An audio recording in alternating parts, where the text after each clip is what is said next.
పిల్లలు అప్పటికప్పుడు కేక్ కావాలని అడిగినప్పుడు మినిమం 40-50 మినిట్స్ అయితే పడుతుంది కదా బేక్ అవ్వడానికి. కేవలం 7 నిమిషాల్లో అయిపోయే ఈ చాకోలావా కేక్ చేసి పెట్టారంటే చాలా ఇష్టంగా తింటారు.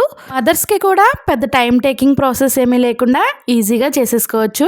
ప్రాసెస్ లోకి వెళ్తే ఒక మిక్సింగ్ బౌల్ తీసుకుని 1 గ్లాసు వేడి పాలని, అలాగే పావు కప్పు ఫ్లేవర్లెస్ ఆయిల్ ని, half cup sugar, 1 spoon vinegar వేసుకుని బాగా మిక్స్ అయ్యేటట్టు విస్కర్ తో కలుపుకోవాలి. అదే కప్పుతో 1 కప్పు మైదా పిండి, పావు cup cocoa powder, half spoon baking soda, పావు స్పూన్ బేకింగ్ పౌడర్ వేసుకుని మొత్తం అంతా కూడా బాగా మిక్స్ అయ్యేటట్టు కలుపుకుని క్రీమీ టెక్స్చర్ వచ్చేలాగా రిబ్బన్ కన్సిస్టెన్సీ వచ్చేటట్టుగా కలుపుకోవాలి.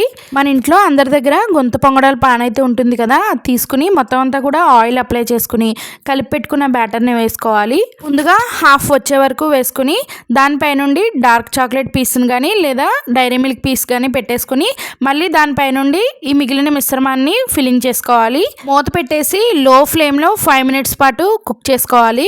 5 నిమిషాల తర్వాత మూత తీసి చూసి మరొక వైపుకి టర్న్ చేసుకుని మరొక 2 నిమిషాల పాటు కుక్ చేసుకోవాలి. ఇప్పుడు వీటిని ఒక ప్లేట్లోకి తీసుకుని పైనుండి చాకో సిరప్తో డెకరేట్ చేసుకోవాలి. వీటిని తీసుకెళ్ళి మీ పిల్లలకి ఇచ్చారంటే కేవలం 10 మినిట్స్లోనే రెడీ అయిపోయిందని చెప్పి చాలా హ్యాపీగా ఫీల్ అయ్యి చాలా ఇష్టంగా అయితే తింటారు.